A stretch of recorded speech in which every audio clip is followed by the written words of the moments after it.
Hello there. I am Jacob Larkin, the developer of Jacob Larkin's Wild Germany, and today I'm going to be giving a showcase video overviewing all the features in version 1.0 of Wild Germany coming to Steam soon. First off, we have the encyclopedia. The encyclopedia is a list of every animal currently available in the game. Currently there are 7 species. There is the red fox, the stoat, the wild boar, the roe deer, the European hedgehog, the European hare, and the red squirrel. Here are the controls. Movement is done with the WASD keys. Fast movement is done using the left shift plus the movement keys. Jumping can be achieved with spacebar. You can press Q to activate abilities. The neat thing about this game is that it utilizes a miniature menu within the game. You activate this by pressing I, and it allows you to swiftly adjust volume, exit the game, and invite friends. The left mouse button is an attack. The number keys are emotes and or sounds that your character can do. And to interact, you need to aim the 4 white dots in the center of the screen at an object and press E. Here is the list of settings. I have music turned all the way off for the purposes of this showcase. You can change display mode, resolution, smoothness of the edges, shadows, and textures. So, quickly we're going to create a game. You can choose from different maps, from like a testing map where I do my testing, or Waldbolden, which is the first map available in the game. You can also choose the game mode. There's currently only one, survival. And you can choose the player count. If you want to be able to invite friends to your game, you will need to set the player count to something besides 1. But for the purposes of this showcase, I'll just leave it at 1. Alright, here we are. Now I bet you're wondering, I thought you said there's 7 characters. Well, each character has multiple variants, from different growth stages to different fur patterns. So, I'm going to showcase all of them to you here today. There's the European hedgehog. The European hedgehog is a dainty little fellow. He doesn't move very fast. He's the slowest animal currently in the game. He doesn't have good stamina, but what he lacks in capabilities, he makes up for in charm. And, I mean, look at this guy. He's adorable. And he can also do this. Anyways, logs in the game provide safety, well, mostly safety from predators. Now, you can still take damage inside of a log. However, predators will typically be searching outside of logs for prey. The only way they'll know you're in here is if they manage to detect your scent from outside the log and happen to see you inside of it. But that's no guarantee that they'll actually be able to get you.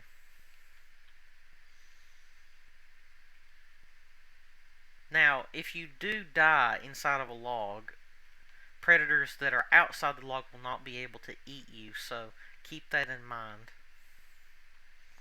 Alright, we're going to change to the next character, the European hedgehog melanistic. Now, the melanistic hedgehog is simply just a darkened pigment. And since we spawn next to a lake, I will showcase that you can swim, although it's a little iffy on how the swimming actually works in the game, but it is what it is. So you can swim. It has a little underwater effect there. Now, hedgehogs are insectivores, so you will need to go and find ant hills scattered across the map. Let me see if I can find one. If I find one during the showcase, I will show it to you. But they look like a big mound of dirt, basically. Now we will reset the character again. and we will pick the stoat, which is basically a weasel. Here's the stoat. Now, stoats are carnivores. They hunt other animals for food, and here is the hunter vision that it can access by pressing Q. I'm going to try to find some prey. There's a hedgehog up there. Now, stoats and hedgehogs have a rivalry, and hedgehogs will go after stoats if detected. See, look, the hedgehog does not like me, and he will actually do damage to me. So I need to avoid the hedgehog if I want to be able to kill it. So to stop them from attacking you, you have to bite them and make them panic.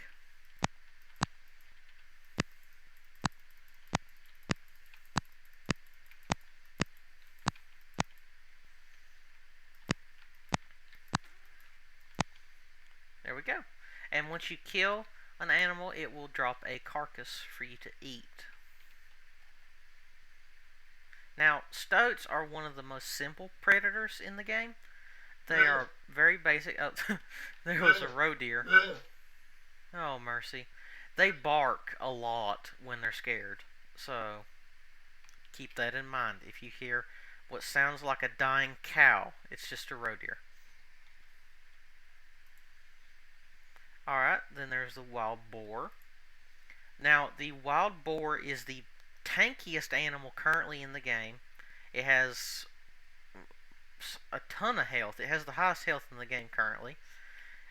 Although, I do plan on making it not the strongest animal in the game in the future with the implementation of more species. Now, the wild boar has a basic bite attack. It can squeal. And it has smell-o-vision, which you can access with Q. And you can briefly detect other animals. See, I would have never known that these rabbits were even here had I not pressed Q.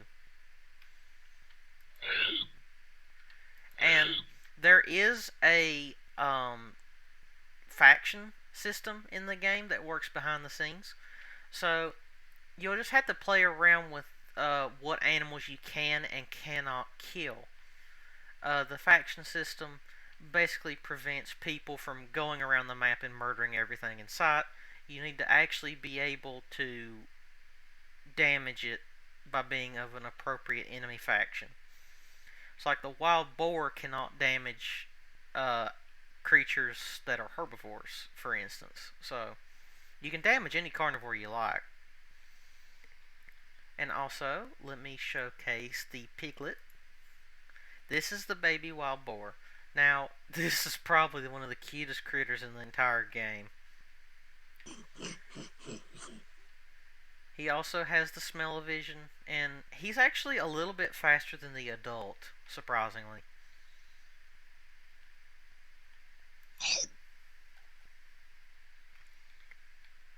Alright, these guys are omnivores, so they basically eat anything. They'll eat pumpkins. They can eat from ant mounds. They can eat from ferns. They can eat just about anything.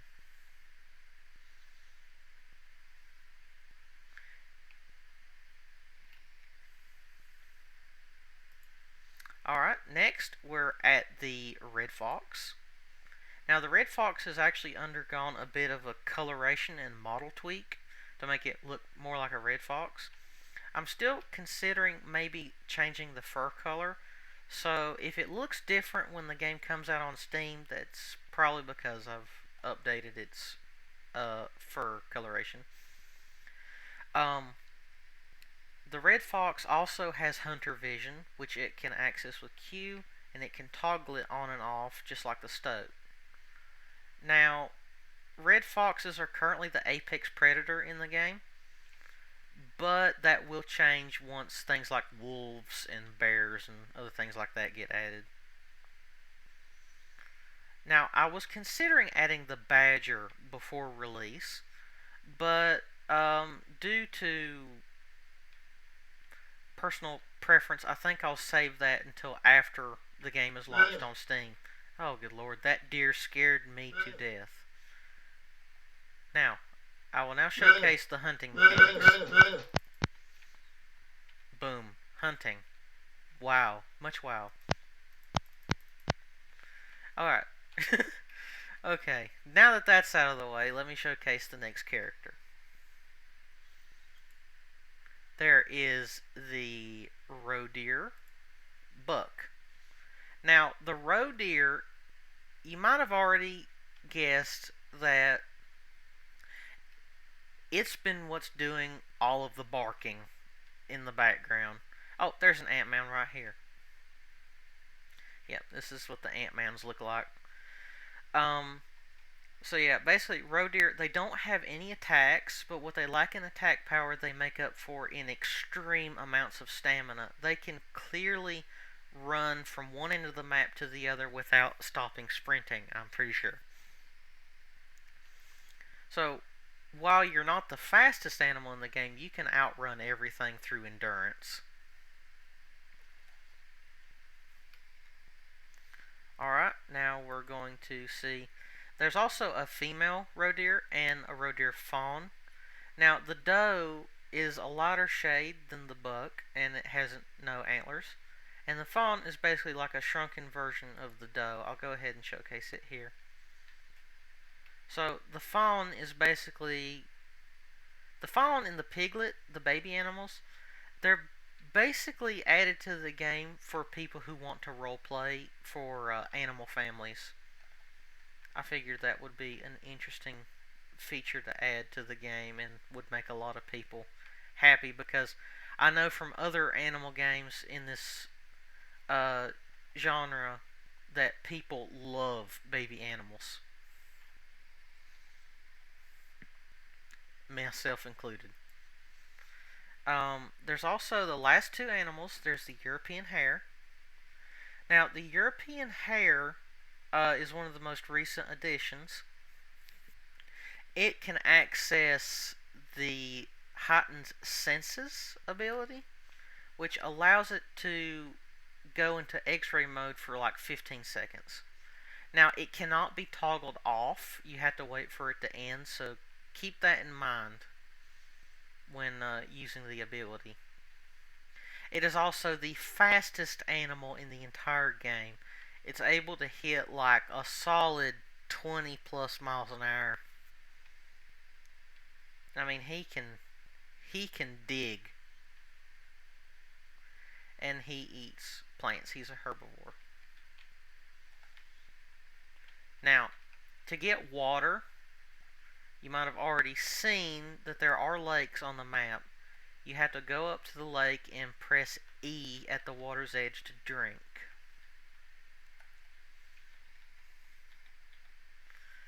Now, let me show you the last character, the red squirrel. Now, the red squirrel is the most recent addition that I've added to the game. He runs decently fast. He's faster than the hedgehog. But what makes him special is that he has a good jump height for his size, and he can climb trees. You have to go to a special tree, one with a green arrow, like that one up ahead. So basically, the climbing system is a bit finicky, so you have to, be careful with it. But you walk up to the tree, and then you immediately let go of the movement keys once you teleport to the canopy. The reason why you do that is because the momentum from when you entered the tree persists after you teleport to the canopy. So let me do a showcase of that here. Just keep in mind, if you're like running towards a tree, you'll end up falling off because your momentum from running up to the tree carried you over top. So you'll have to adjust your gameplay accordingly. That is, unless I do some tweaks to the climbing system later on down the road. It's a work in progress. And then for the last bit of showcase, I will just pick the red fox again. Now, in the top left is your stats. You have health. Health will passively regenerate if you have taking damage, or if you have hunger above 0. So as long as you're good on your needs, you will heal passively. If you lose health, obviously, if your health reaches 0, you'll die, and then it will spawn a carcass. Your hunger is satisfied by fulfilling your animal's food and dietary needs. Now, the fox, unlike real life in the game, it is a carnivore, but I may do an overhaul of animals to be more like their real life counterparts. So that would mean, changing the fox's diet so that it's an omnivore. And lastly is the thirst and stamina. Now, the thirst is basically very straightforward. You just go to water and you basically just drink. The stamina system, it took a while to figure out, but once I got it working, I'm happy with the way it works. It's oh lord, I scared a roe deer again. Um, you basically hold down shift and you can sprint, and it burns stamina as you're running. If your stamina reaches 0, you can no longer run.